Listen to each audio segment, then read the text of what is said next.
With people down shot dead by federal agents in our streets, dozens more dead in detention centers, and who knows how many others beaten or abused, there is still no indication that Trump's secret police are slowing down, right? Because our world's so chaotic, there are a million things happening all at once. A lot of people, they miss some things. And so Democrats organized a forum with 3 people who were brutalized by immigration agents while driving in their cars, all of whom are U.S. citizens. You know, it's very important we hear and talk about these things, especially as a number of platforms seem to be suppressing things. So with that in mind, you can hear from the first witness, Aliyah Rahman, who experienced what she's about to describe just 3 weeks ago. For some additional context, she has autism and a traumatic brain injury. And while she was on her way to an appointment at TBI Treatment Center, she says that she came upon a traffic jam with ICE vehicles. I had not wanted to pull into a blocked, chaotic intersection, but verbally agreed to do so and rolled down my window, after an agent yelled, "Move. I will break your effing window." Agents on all sides of my vehicle yelled conflicting threats and instructions that I could not process while watching for pedestrians. Then the glass of the passenger side window flew across my face. I yelled, "I'm disabled," at the hands grabbing at me.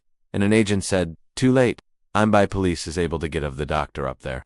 An agent pulled a large combat knife in front of my face, which I thought was for cutting me, and later learned was used to cut off my seatbelt. Shooting pain went through my head, neck, and wrists. When I hit the ground face first and people leaned on my back, I now cannot lift my arms normally. Then also add her saying that as they dragged her away, she was never asked for ID, never told she was under arrest, never read her rights, and never even charged with a crime. And then she added that when she was taken into detention, she got no medical screening, no phone call, and no lawyer. I was denied a communication navigator when my speech began to slur. Agents laughed. As I tried to immobilize my own neck, I asked for my cane and was told no. Pulled up my arms and prodded forward in leg irons by agents, laughing and saying, "Walk. You can do it. Walk." When I was finally placed in one to be taken to interrogation, an agent taunted, "You were driving, right? So your legs do work." I pleaded for emergency medical care for over an hour after my vision had become blurry. My heart rate went through the roof and the pain in my neck and head became unbearable. It was denied. She then also went on to say that she lost her ability to speak. So her cellmate began pleading with the guards on her behalf. The last sounds I remember before I blacked out on the cell floor were my soulmate banging on the door, pleading for a medic, and a voice outside saying, "We don't want to step on ICE's toes."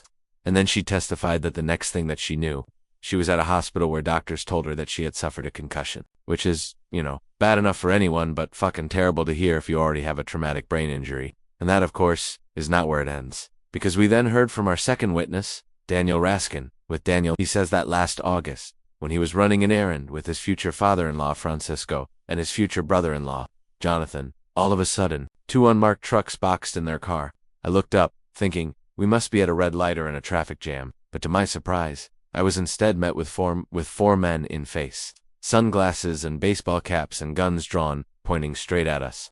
And so these men who we said weren't wearing uniforms, right, pulling open the car doors, all while refusing to identify themselves. And then he says that they smashed the driver's side window, punched Francisco in the face, and then broke the passenger side window and reached inside.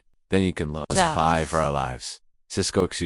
Francisco bravely drove through the only open pathway down the street, hoping to be driving towards safety when we were instead met with gunfire after we passed by. As he fired and made contact with the passenger side of our car multiple times, we narrowly escaped as pieces of glass fell on our heads. Daniel saying that they made it home in a car riddled with bullet holes and called 911. And when local police came, they handcuffed Francisco and questioned everyone else. The officers then allowed the same 4 men who had just attacked us to come to our home. Those 4 men were asked to identify who they were looking for, but they had zero idea as to who they were even targeting. Then, 2 weeks later, at 4 in the morning, Daniel says that he woke up to law enforcement surrounding his home with assault rifles and an armored truck, with everyone inside panicking, and then the men breaching the front door, and they began yelling at them to come out with their hands up. The agents pointed to bright lasers attached to their rifles at each of us inside the home. They even pointed their weapon at my fiancée, who was pregnant at the time. Then again, that is not where this ends, because we have to hear from our third witness, Marie Martinez.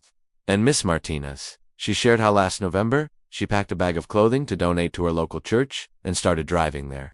But eventually, she came upon a Border Patrol vehicle. For the next 15 to 20 minutes, I followed these Border Patrol agents through my neighborhood, honking my horn, shouting out La Migra, to warn my neighbors about the presence of these agents who have been terrorizing our community over the past few weeks.